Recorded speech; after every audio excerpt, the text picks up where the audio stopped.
Hello friends, welcome to our channel hot tawa. இன்றைக்கி நம்ம ஒரு சூப்பரான இன்ட்ரெஸ்டிங்கான ஒரு ரெசிபி தான் பார்க்க போகிறோம். ரிங் இட்லி வித் கறி குழம்பு. இந்த ரெசிபி பண்ணுறது ரொம்பவே ஈஸி. கண்டிப்பாக இதை நீங்கள் ட்ரை பண்ணி பாருங்கள்.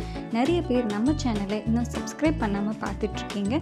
ஸோ மறக்காமல் நம்ம சேனலை சப்ஸ்கிரைப் பண்ணிக்கோங்க, சப்போர்ட் பண்ணுங்கள்.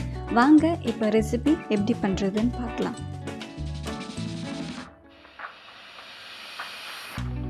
ரிங் இட்லி செய்கிறதுக்கு ஒரு ரவுண்ட் ஷேப் தட்டு எடுத்துக்கலாம். அதே ஷேப்பில் நம்ம இலையும் கட் பண்ணி அது மேலே ப்ளேஸ் பண்ணிடலாம். இப்போ இட்லி மாவு எடுத்திருக்கேன். அதை நல்லா நம்ம மிக்ஸ் பண்ணிவிட்டு தட்டோட சென்டரில் ஒரு கிண்ணம் வச்சிடலாம்.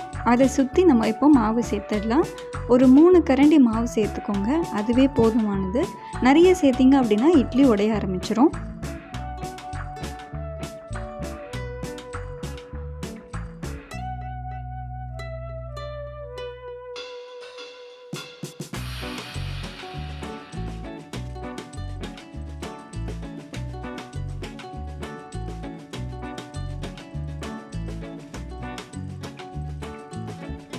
ஒரு இட்லி குக்கர் எடுத்துக்கோங்க.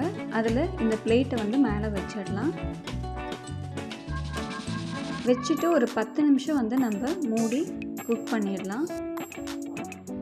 இப்போ ஒரு 10 நிமிஷம் கழித்து பார்த்திங்க அப்படின்னா இட்லி வந்து நல்லா வெந்திருக்கும். அது மேலே லைட்டாக தண்ணி தெளிச்சிட்டு நம்ம கத்தி வச்சு அதை கட் பண்ணி எடுத்துடலாம்.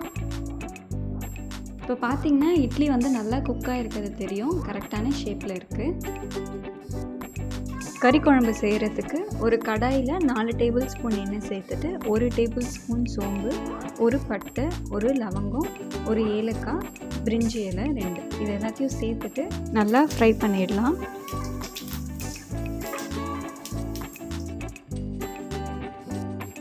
இப்போ இது கூட 2 பெரிய வெங்காயம் சேர்த்துடலாம். பொடியாக நறுக்கி வச்சுருக்கேன், அதை இதில் சேர்த்துடலாம். சேர்த்துட்டு நல்லா சாட்டே பண்ணிக்கோங்க. நல்லா கோல்டன் ப்ரௌன் ஆகிற வரையும் நம்ம ஃப்ரை பண்ணோம். இப்போ இது கூட நம்ம ஒரு கையளவு கருவேப்பிலை சேர்த்துடலாம். 1 டேபிள் ஸ்பூன் அளவுக்கு இஞ்சி பூண்டு விழுது சேர்த்துட்டு ஒரு 3 மினிட்ஸ் வந்து அதை ஃப்ரை பண்ணிக்கோங்க.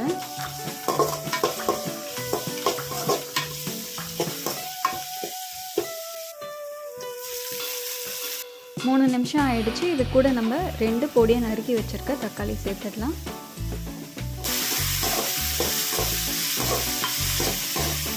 இது கூடவே நம்ம க்ளீன் பண்ணி வச்சுருக்க 1/2 கிலோ சிக்கன் இதில் சேர்த்துடலாம். நான் பீஸ் பெருசாக போட்டிருக்கேன். உங்களுக்கு சின்னதாக வேணும் அப்படின்னாலும் நீங்கள் போட்டுக்கலாம். நல்லா மிக்ஸ் பண்ணிவிட்டு ஒரு 10 நிமிஷம் இதை மூடி வேக விடணும். சிக்கனுக்கு தேவையான அளவு உப்பு சேர்த்துடலாம்.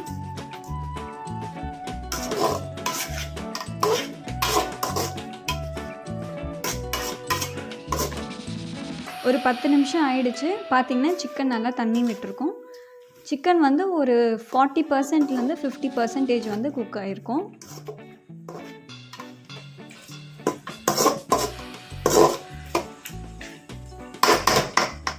குழம்புக்கு தேவையான மசாலாஸ் வந்து நம்ம இப்போ ஆட் பண்ணிடலாம். 1 டேபிள் ஸ்பூன் அளவுக்கு சில்லி பவுடர் சேர்த்துக்கோங்க. 1 டேபிள் ஸ்பூன் அளவுக்கு சீரகத்தூள், 1/2 டேபிள் ஸ்பூன் மஞ்சள் தூள்,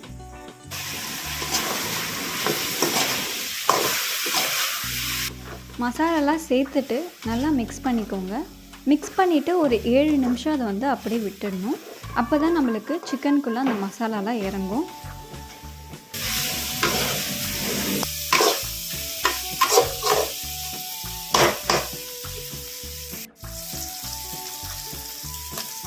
இப்போ ஒரு 7 நிமிஷம் போல் ஆயிருக்கு. சிக்கனில் அந்த மசாலா நல்லா இறங்கியிருக்கும். இப்போ இதுக்கு தேவையான அளவு தண்ணி சேர்த்துடலாம். நான் ஒரு சொம்பு தண்ணி சேர்த்துருக்கேன். சேர்த்துட்டு நல்லா மிக்ஸ் பண்ணிவிட்டு ஒரு 10லேருந்து 15 நிமிஷம் நம்ம வேக விட்டுடலாம்.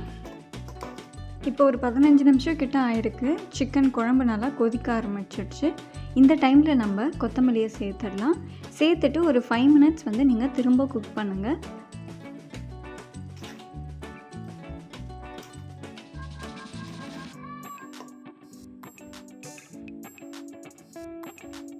அவ்வளோதான், சூப்பரான ரிங் இட்லி கறி குழம்பு ரெடி ஆகிடுச்சு. கண்டிப்பாக இந்த ரெசிபி நீங்கள் ட்ரை பண்ணி பாருங்கள். இந்த வீடியோ உங்களுக்கு பிடிச்சிருந்தா மறக்காமல் நம்ம சேனலை சப்ஸ்கிரைப் பண்ணி சப்போர்ட் பண்ணுங்கள்.